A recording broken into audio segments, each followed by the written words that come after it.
Bollywood film industry में 80 व 90 के दौर में ये चेहरा आपने भी देखा होगा। ये चेहरा धीरे धीरे कामयाब भी हो रहा था, लेकिन इसके साथ ऐसा क्या हो गया जिसकी वजह से ये पूरी तरीके से बर्बाद हो गया। हम बात कर रहे हैं राज किरण की। 33 साल से बॉलीवुड फिल्म इंडस्ट्री से गायब ऋषि कपूर के फिल्म कर्ज में नजर आने वाले एक्टर राज किरण आजकल कहाँ हैं, किस हाल में हैं और क्या कर रहे हैं, जिसकी जानकारी किसी को भी नहीं है। उनके परिवार वालों को भी नहीं पता कि राज किरण किस हाल में हैं। इतने नहीं, कोई ये भी नहीं जानता कि वो जिंदा भी हैं या फिर नहीं।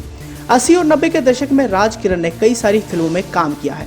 दर्शकों के दिलों पर राज करने वाले इस एक्टर को फिल्म इंडस्ट्री और लोगों ने इस कदर भुला दिया कि आज उनका कोई अता पता ही नहीं है। कोई कहता है कि वो पागल खाने में है, तो कोई उन्हें टैक्सी चलाते हुए देखा था, लेकिन असल में सच्चाई क्या है ये आज भी किसी को नहीं पता। राज किरण की बात करें तो इनका जन्म 1949 को मुंबई में हुआ था। 26 साल की उम्र में उन्होंने बी.आर. इशारा की फिल्म कागज की नाव से डेब्यू किया था। इस फिल्म में राज के साथ सारिका लीड रोल में थी।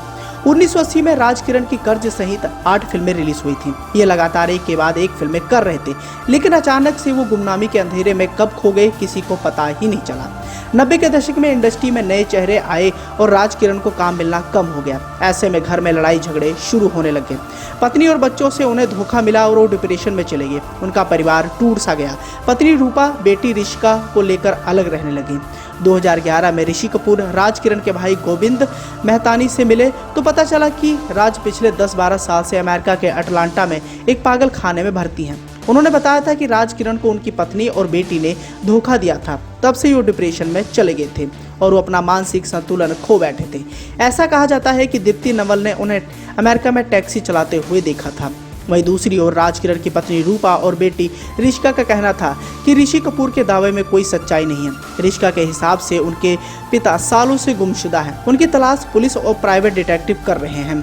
इसी के साथ ही राज किरण की अगर वर्क फ्रंट की तरफ नजर डालें तो राज किरण को 1994 में टीवी पर आखिरी बार शेखर सुमन के सीरियल रिपोर्टर में देखा गया था। अब वो इस दुनिया में है भी या नहीं, इस बारे में किसी को भी जानकारी नहीं और उनके बारे में किसी को कुछ पता भी नहीं। फिल्मों से दूर होने के बाद राज किरण अपने भाई गोविंद मेहतानी के साथ न्यूयॉर्क चले गए थे। कहा जाता है कि वो वहाँ टैक्सी चलाकर गुजारा कर रहे थे, मगर फिर वो इंडिया आए। वो साईं बाबा से मिलना चाहते थे। इसी मुलाकात के लिए वो बेंगलुरु गए, लेकिन भीड़ भाड़ के बीच से वो साईं बाबा से नहीं मिल पाए। इवेंट खत्म होने के बाद उन्हें साईं बाबा के चैम्बर की दीवार फांदते हुए पकड़ा गया। जब लोग उन्हें नीचे उतारने की कोशिश कर रहे थे तब वो बड़े हिंसक हो गए। मीडिया रिपोर्ट्स की माने तो राज किरण साईं बाबा के चैम्बर में घुसकर उन्हें मारना चाहते थे। इस घटना के बाद उन्हें लोकल पुलिस ने जेल में बंद कर दिया। इस सब के बीच उनकी मानसिक स्थिति बिल्कुल खराब हो चुकी थी। उन्हें मुंबई लाकर भाईखला के मसीना मेंटल हॉस्पिटल में भर्ती कराया गया। महेश भट्ट इस बारे में बताते हैं कि मेंटल आइसलम से निकलने के बाद राज ने उन्हें फोन किया था। वो फिल्मों में काम चाहते थे। उन्होंने कोशिश की, मगर इंडस्ट्री में एक बार किसी शख्स के हिंसक या मानसिक रूप से बीमार होने की खबर फैल गई तो उसे कोई काम नहीं देना चाहता था। आज वो 72 साल के हैं, लेकिन किसी को भी नहीं पता कि वो कहाँ और किस हाल में हैं।